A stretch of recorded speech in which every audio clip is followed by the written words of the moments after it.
Tem coisa que precisa ser dita, e vai doer, mas o Brasil não vai sair desse buraco ouvindo só o que quer. Não dá mais para massagear ego de eleitor, passar pano em programa social, inventar culpado pra tudo. O problema é mais profundo, e a solução vai exigir que o país inteiro sangre, começando por quem quer governar. Porque quem quer liderar um país falido, quebrado moralmente e economicamente, tem que ser o primeiro a tomar o remédio amargo. Tem que ter coragem de enfrentar a dor, não a dor do adversário, a sua. Todo mundo quer o bônus, mas ninguém quer o sacrifício. Todo político promete guerra contra o crime, fim da mamata, moralizar o Estado, mas fala do alto, protegido por seguranças, ar-condicionado, blindagem jurídica e retórica. Quero ver descer no chão, quero ver entrar na favela tomada pelo tráfico, dormir na zona de confronto, dividir o risco com a tropa. Skin the game. Quem promete tem que se expor. Quem lidera tem que sangrar junto. Porque se você não tá disposto a perder nada, você não tá pronto para mudar coisa nenhuma. E o povo também vai ter que ouvir umas verdades. Não vai ter milagre. Não vai ter mudança de verdade sem dor.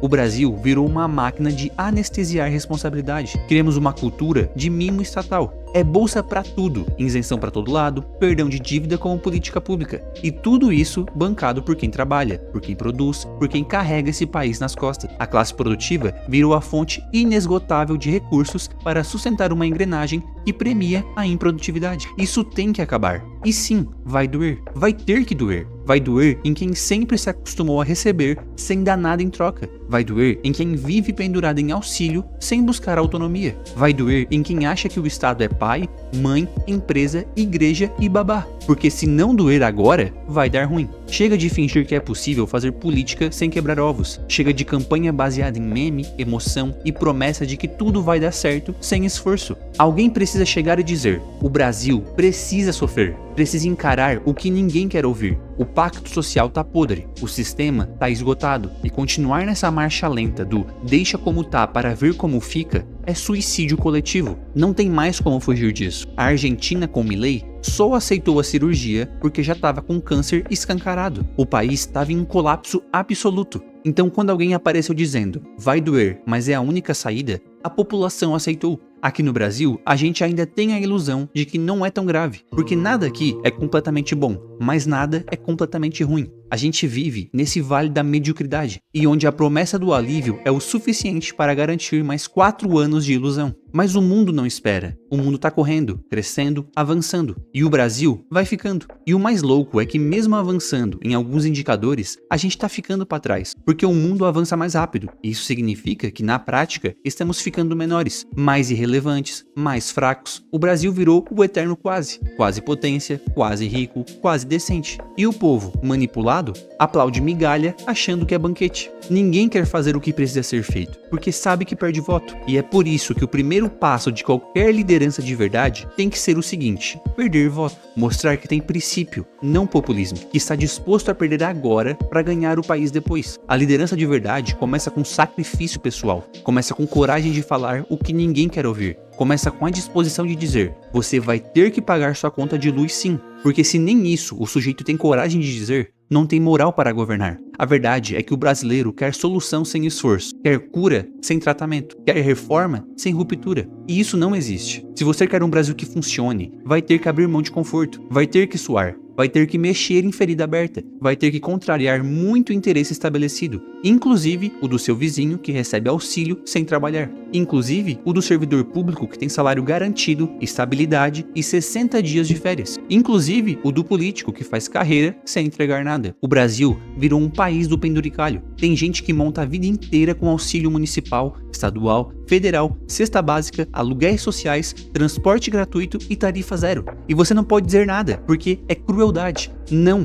crueldade é manter milhões de pessoas estagnadas, é tratá-las como incapazes, é jogá-las no canto com um trocado e chamar isso de política social. Isso não é inclusão, isso é prisão. Enquanto isso, o Brasil continua afundando em custos, em carga, em burocracia. O cara que tenta empreender, que quer sair da informalidade e decide investir, é penalizado, é sufocado e ainda é tratado como vilão. Já o sujeito que não se esforça, que depende do Estado para tudo, é blindado, protegido, exaltado como vítima estrutural. Chega, a gente precisa urgentemente redefinir os incentivos desse país. O Brasil premia o fraco e pune a tentativa. A Índia, com todos os seus problemas, cresce mais do que a gente, investe mais do que a gente, forma classe média, atrai capital e a gente fica aqui, batendo palma para número de benefício concedido, para volume de transferência. É uma distorção tão grande que parece piada. Só que não é piada, é um modelo que está em vigor. Um modelo onde ser produtivo é um fardo e ser dependente virou uma escolha confortável. E aí, o que resta para pessoas como eu e você que produz? Pagar impostos para sustentar isso. Mas até quando? Não dá mais. Por isso, precisamos parar de acumular nossa riqueza em reais e acumular em algo que realmente tenha valor, como o Bitcoin.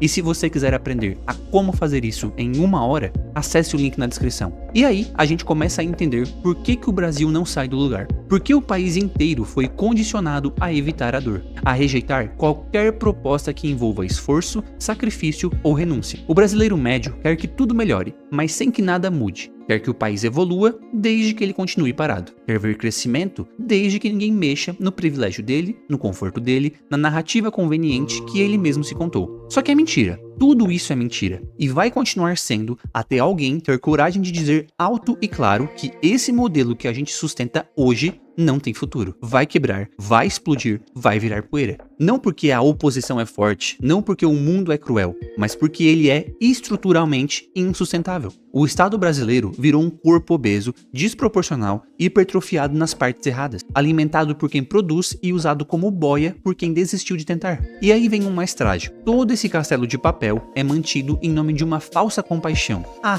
coitado, não consegue trabalhar. Ah, mas é muito pobre. Ah, mas se não ajudar, vira crime. Tá, e onde isso nos trouxe? Temos dezenas de milhões de brasileiros adultos, saudáveis, com plena capacidade cognitiva, vivendo num ciclo de estagnação patrocinada pelo Estado, sem futuro, sem ambição, sem utilidade coletiva. Vivos sim, mas à margem, invisíveis, sem voz. E o que é pior, sem perspectiva. E o político que ousa falar isso é taxado de cruel. É pintado como elitista, desumano, insensível. Mas não é cruel dizer que alguém precisa reagir. Cruel é deixar como está. Cruel é aceitar que milhões de pessoas vivam como figurantes no próprio país. Cruel é usar o dinheiro de quem tenta produzir para sustentar a falácia de quem foi esquecido pelo próprio sistema. E ainda chamar isso de inclusão. Esse pacto precisa acabar. Esse modelo precisa ser quebrado. A elite do funcionalismo precisa ser enfrentada. Não dá mais para sustentar carreiras inteiras baseadas em estabilidade, privilégios, penduricalhos, bônus e aposentadorias milionárias. O serviço público tem que voltar a ser o que era para ser.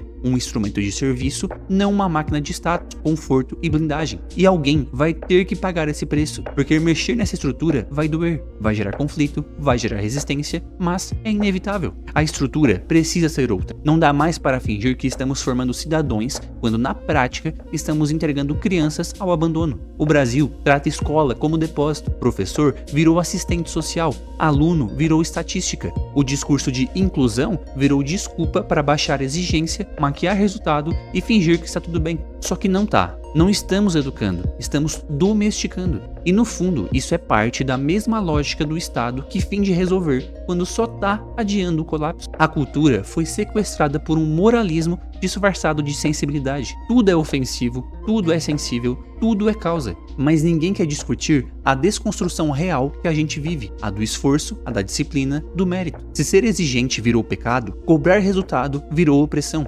Incentivar a superação virou ofensa. Estamos transformando o povo brasileiro em massa anestesiada, treinada para se indignar com a crítica, mas incapaz de enfrentar a própria condição. E os políticos sabem disso, sabem muito bem. Por isso, vivem no jogo duplo. Falam grosso com o inimigo e fino com a plateia. Falam em combater a corrupção, mas não tocam na elite do Estado. Falam em enfrentar o crime, mas não saem do condomínio. Falam em resgatar o Brasil, mas não têm coragem de dizer vai doer mesmo. E quem não estiver pronto para dor, que se retire. Essa é a diferença entre um líder e um vendedor de esperança. O vendedor diz o que você quer ouvir. O líder diz o que você precisa ouvir. O vendedor te embala numa bolha de promessas. O líder rasga a bolha e te mostra o chão duro da realidade. O vendedor soma curtidas. O líder soma inimigos. Porque dizer a verdade num país que vive de mentiras é assinar a própria impopularidade. Mas também é o primeiro passo para a reconstrução. E o mais importante, o remédio não pode ser só amargo. ele precisa ser eficaz, precisa ter consequência real. Não basta cortar gasto, tem que cortar estrutura.